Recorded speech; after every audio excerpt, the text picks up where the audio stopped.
बाबा साहब के 125 फीट मूर्ति को लेकर आरएस प्रवीण कुमार का आया बड़ा बयान। केसीआर सरकार का किया पर्दाफाश। जी हाँ दोस्तों, आपने बिल्कुल सही सुना। मैं हूं पराग महेंद्र, आप देख रहे हैं नेशनल चौपाल। आपको बता दें कि हाल ही में दलित दस्तक के अशोक दास, इनके माध्यम से जो इंटरव्यू लिया गया, उस इंटरव्यू के अंदर में बहुजन समाज पार्टी के तेलंगाना प्रदेश के प्रदेश अध्यक्ष आरएस प्रवीण कुमार, इन्होंने केसीआर सरकार पर तीखा निशाना बोला है। आपको बता दें कि जिस प्रकार केसीआर सरकार के माध्यम से बाबा साहब के 125 फीट की मूर्ति बनाई जा रही है, जिस प्रकार आपको देखें कि कुछ दिनों ही पहले केसीआर सरकार ने इस देश के अंदर में चलने वाले तमाम जो संविधान है, इस संविधान को लेकर टिप्पणी की थी, जिसको लगातार सोशल मीडिया पर लोगों ने अपनी अपनी प्रतिक्रिया दी थी। India requires a new constitution of India. You meeting Uddhav? I believe India requires to rewrite its constitution of India. I am proposing this before the nation. Do you see anything wrong in that? But what is the purpose? Let it be debated. Let it be discussed. Because 75 valuable years have gone by. People's expectations are not being met. Why? So we need to make some new provisions to the Constitution of India.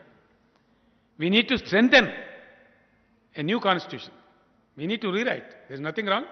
What is wrong?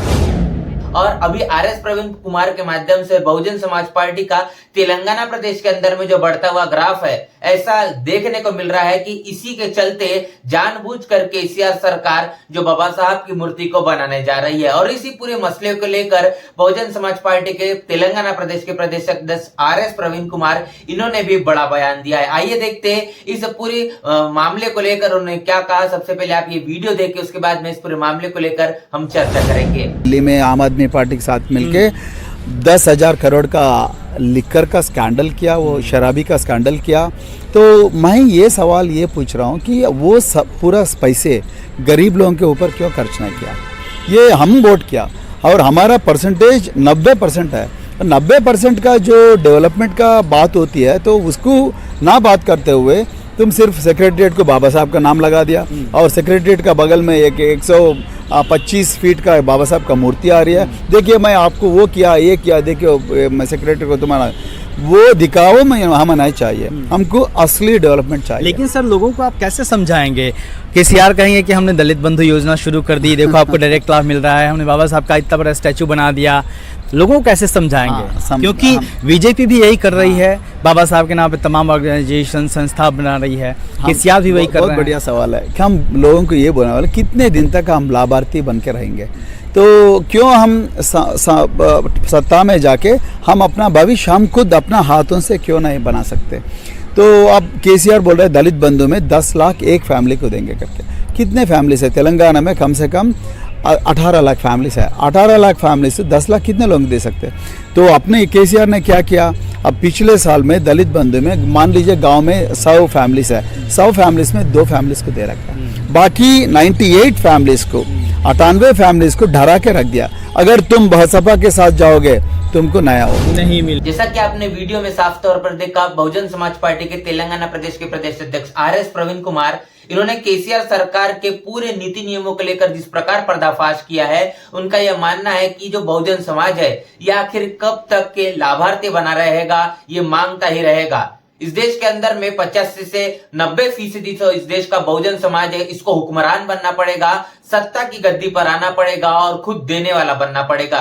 KCR सरकार के माध्यम से जिस प्रकार 125 feet की बाबा साहब की मूर्ति बनाई जा रही है, जो तेलंगाना के हैदराबाद के अंदर में तकरीबन 146 करोड़ रुपए के लागत के अंदर में मूर्ति बनाई जा रही है। और अगर हम इतिहास के अंदर में देखें, जो कुछ ही समय पहले जब केसीआर सरकार ने संविधान बदलने की बात की, इसी के साथ साथ उन्होंने ये भी कहा कि हम सचिवालय का नाम बदलकर हम बाबा साहब का नाम दे देंगे। और इसी प्रकार एक योजना भी उन्होंने लाई की, जिसको दलित बंधु योजना बताया, जिसके अंदर में एक परिवार को तकरीबन 10 लाख रुपए दिए जाएंगे। आप समझ पा रहे हैं कि अगर एक परिवार को 10 लाख रुपए अगर दिए जाते तो तकरीबन 18 लाख लोग तेलंगाना प्रदेश के अंदर में रहते हैं, तो 18 लाख के माध्यम से कितना पैसा तेलंगाना प्रदेश की सरकार देना चाहती है।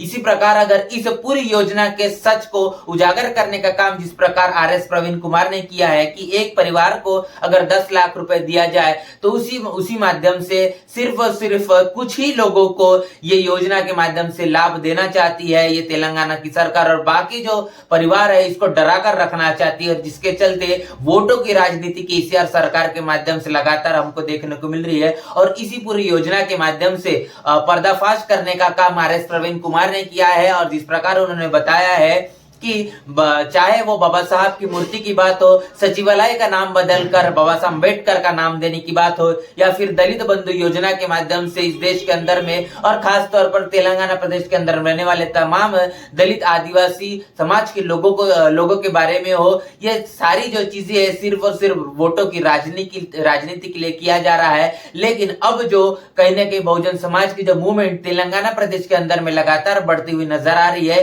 इसका ही फलस्वरूप जानबूझकर केसीआर सरकार इस देश के अंदर में खास तौर पर दलित समाज को बरगलाने के लिए, इनकी वोटों की राजनीति को करने के लिए ये तमाम चीजों को कर रही है।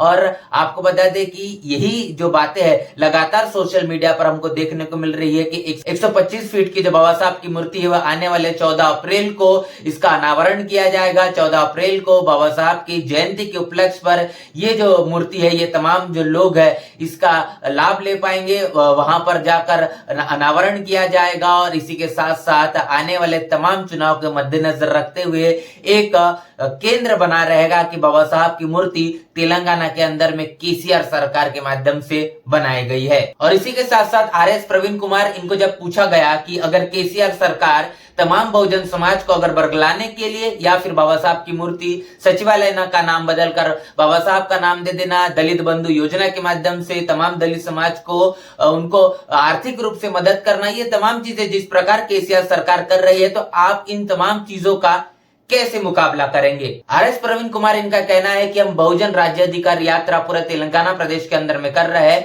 जिसके तकरीबन 204 दिन हो चुके हैं। इसमें हमने 26,000 किलोमीटर का पूरा दायरा पूरा कर चुका है और तकरीबन 1500 गांवों तक हम लोग पहुंच चुके हैं। और हमारा टारगेट है कि आने वाले समय में फुले शाह बाबा साहब की जो विचारधारा है, हर बहुजन समाज पार्टी के उत्तर प्रदेश के अंदर में जिस प्रकार कानून का राज चलाया गया, बहन जी का जो पूरा विचारधारा है, मान्यवर कांशीराम साहब की जो विचारधारा है, इसको जन जन तक पहुंचाने के लिए हम लगातार काम कर रहे हैं। और आने वाले भविष्य में हम 5000 गांव तक पहुंचने वाले हैं। इस प्रकार इन तमाम चीजों को उजागर करते हुए अपने आने वाले समय के अंदर में क्या रणनीति रहेगी आरएस प्रवीण कुमार इनकी तेलंगाना प्रदेश के अंदर में, ये सारी चीजें उन्होंने इस इंटरव्यू के अंदर में कहा, जो दलित दस्तक के वरिष्ठ पत्रकार अशोक दास इनके माध्यम से लिया गया।